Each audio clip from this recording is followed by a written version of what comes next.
Today's review is on Aether.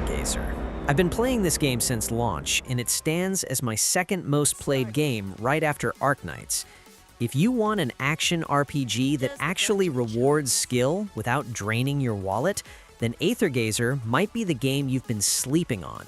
Yes, Aether is absolutely worth playing, and not just as a side game, but as a genuinely solid action experience, especially if you enjoy skill-based combat with a good gacha system. This game is designed for people who love high-quality action, but hate the second job feel of most gachas. You get to collect characters known as modifiers and use their abilities to wipe out your enemies. The combat is real-time, fast, and responsive, with manual dodging, perfect evade slow-motion moments, stylish combos, and ultimates that feel impactful instead of just flashy cutscenes. And every modifier has a genuinely different playstyle, meaning you're not pulling characters just for bigger numbers, but for new ways to play. While the unique system of controlling one character with two AI teammates lets you focus on mastery without constant character swapping. A lot of people were shocked when Enfield showed AI teammates. Aether players were already like, "We've been here before." AI is actually competent, often dodging better than the player and executing combos perfectly, which makes team building feel like you're a commander rather than a solo pilot. And the Mimir system adds tags that give you extra buffs in combat. The combat loop is fast and fluid. You manage unique resources, rage, energy, and traces to chain skills. Ultimates can be used solo or chained with teammates, and those multi-character ultimate chains look absolutely gorgeous. The major mechanics in the game, one of which is called a modifier mode, you basically build up by attacking enemies, and you can also clearly see the modifier mode bar on the boss here, and once you reach it, time slows down, you're transported to some kind of special area, and the enemies are no longer able to do anything, and then you're just dishing out a lot of damage, and once the modifier mode is over, even more damage is dealt to the enemy. Another cool thing is that when you're building up your combos, you can see the ranking on the left side, which goes from rank C to B to A to S and then Omega ranking. Once you reach one of these rankings, you actually obtain some cool bonuses. For example, this thing called Modifier Index Multiplier Gain. Basically, this means you can build up the modifier mode bar quicker and then attack. Here is just additional damage you get to do to enemies. So the game constantly rewards clean, aggressive play without making things complicated. You can create different combinations of teams based on ultimate chain, elements, and gen zone. When you create a team with modifiers having the same gen zone, then you get certain types of buffs during the battle. The play styles of all the characters are different, with unique combos that have tutorials where you can learn. Nothing complex, everything is simple to understand. Progression goes deep with character leveling, skill upgrades, sigils, wraps, weapon upgrades with team synergy, so power comes from smart builds and execution rather than pure spending. The quality of life features are excellent. You can sweep farming stages instantly, level characters in one click, and play newly pulled characters immediately instead of waiting for weeks. Older characters don't get thrown into the trash either, thanks to access key synergy. Previously power-crept units get buffed and stay relevant. Sigils are easy to farm, main stats are fixed, substats can be re-rolled without discarding the sigil, and you can even forge new sigils while keeping your old substats. It saves a lot of resources and time. There are wrap systems that can boost your damage. The code section is to make your character change its way of playstyle. You can try to make a character as DPS or support, depending on the color code you choose. There are chips that can affect the behavior of AI teammates, like automatically using an ultimate or using a skill when certain conditions are met. There is a growth strategy tab where you check the most used builds for that character. Recurring Dream and Hazard Zone serve as weekly challenge content that rewards skill. Boss challenges focus purely on mechanics and pattern recognition. It is easy if you have built the characters properly. You will get pull currency, elite upgrade materials, and some character shards from the shop. This weekly content is meaningful, not filler, because weeklies consistently reward pull currency, materials, and progression resources, ensuring that even casual players feel progress every week.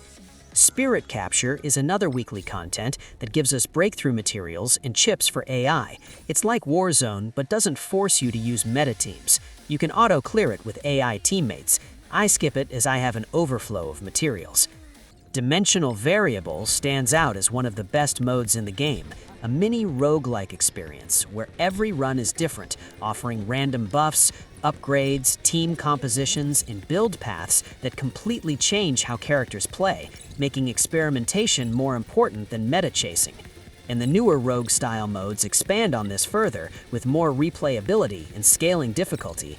The best thing about this mode is that you can use characters that aren't meta, even if they are launch characters.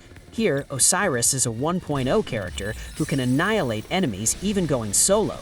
Rewards reset after 45 days, which gives 10 pulls and some tokens, with which you can purchase a 5-star weapon for free. I still use 5-star weapons for DPS. I usually pull a weapon for supports unless I love that DPS character. There's a new mode called Iterative Testing, which is an endgame mode. It is really difficult, and the good part of it is you can skip it as it doesn't give you pull currency. There are different levels of difficulty, and you only need 2 teams depending on the buff, and it resets weekly. It gives mats to upgrade your skills, which can further boost them. It is not necessary to do. I play it for its difficulty rather than rewards. False Deduction is Aethergazer's dedicated roguelike mode, built around repeatable runs where no 2 attempts feel exactly the same. You enter the mode by selecting a team. Each run is structured as a series of combat stages connected by branching paths. These paths usually give you meaningful choices, like do you go for higher risk battles with better rewards, safer routes to stabilize your build, or special nodes that offer buffs, healing, or currency. The combat difficulty scales aggressively the deeper you go.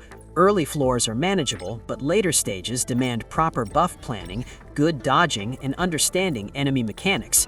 Boss fights act as checkpoints and are noticeably tougher, often testing whether your current build actually works or not. A bad buff choice early on can snowball into a failed run.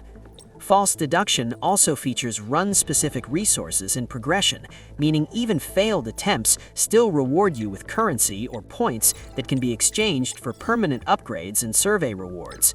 Overall, False Deduction is a strong addition for players who enjoy replayable content, testing different builds, and pushing characters beyond their normal limits, especially useful as a side mode when stamina content is done. If you're a new player, there's a mode called Potential Awakened, and this is honestly one of the best beginner-friendly features in Aethergazer. By completing a series of simple tasks and progression missions, you can unlock an S-rank Verthandi completely for free, along with her signature functor, weapon. There's no heavy grind or paywall here, just consistent play. If you complete simple tasks, you can easily obtain her within a month, making it an amazing head start for new accounts. Now let's talk about the gacha, because this is where a lot of games lose players, but Aethergazer actually handles this surprisingly well. The main pull currency is shifted stars, and the important part is that the game gives you a steady and reliable income through dailies, weeklies, events, story progression, and recurring modes. This means free-to-play players can realistically save, plan ahead, and pull without feeling punished for not spending money. The pity system is reasonable, and character and weapon banners are handled separately, which is a huge win. Pulling a character doesn't immediately drag you into another gacha spiral, because weapons are on a permanent banner and are not mandatory. There are 2 main character banners: Protocol Anchored Precision Scan. This is the premium banner with a 100% guaranteed rate up at 90 pulls, and the best part is that you can still get off-rate C-rank characters without resetting pity, which is extremely player-friendly. And the other one is Protocol Extended Scan. This is your standard 50-50 banner, but with a lower pity of 70 pulls. The rate-up chance is higher on this banner than compared to other one. When you pull duplicates of a maxed-out character, you receive purple tokens, which can be exchanged for character shards in the shop. This shop refreshes weekly, and here's the really nice part. You can even buy C-rank character shards for older characters, even if you've already maxed a B or A-rank character.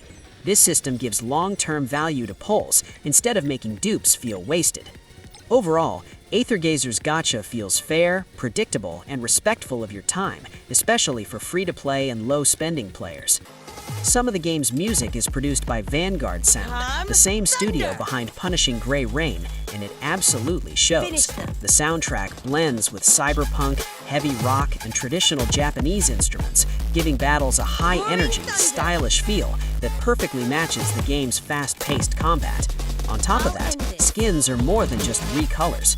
Many come with upgraded visuals, unique effects, and extra polish, making them feel premium without being mandatory.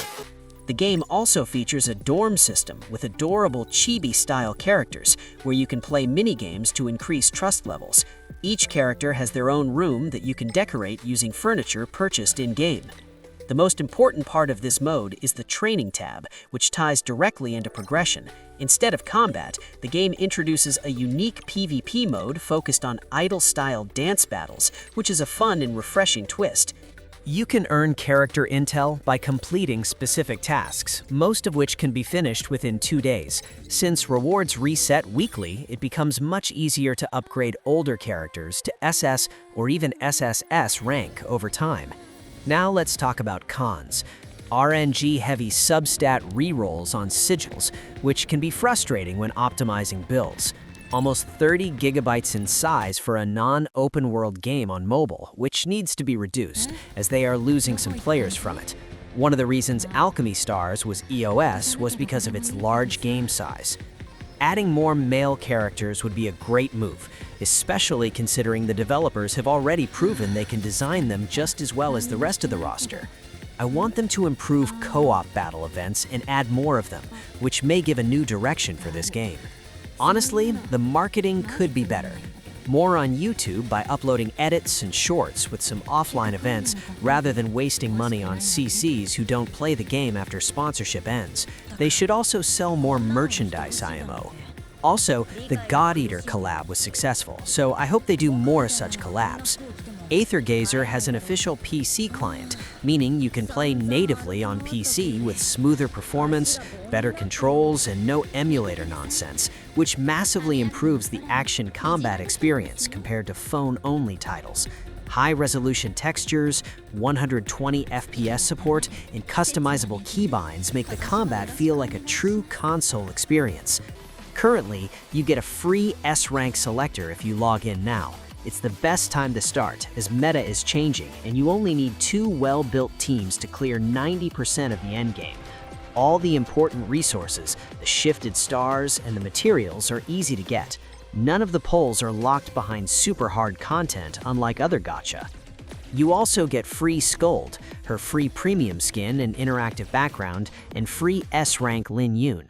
With the top-up updated, you get discounts for buying any skins and some bonus pulls.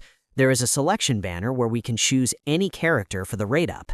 Basically, you already have one strong team. I've shared a link of CN and global spreadsheets for builds and tier list in the pinned comment below.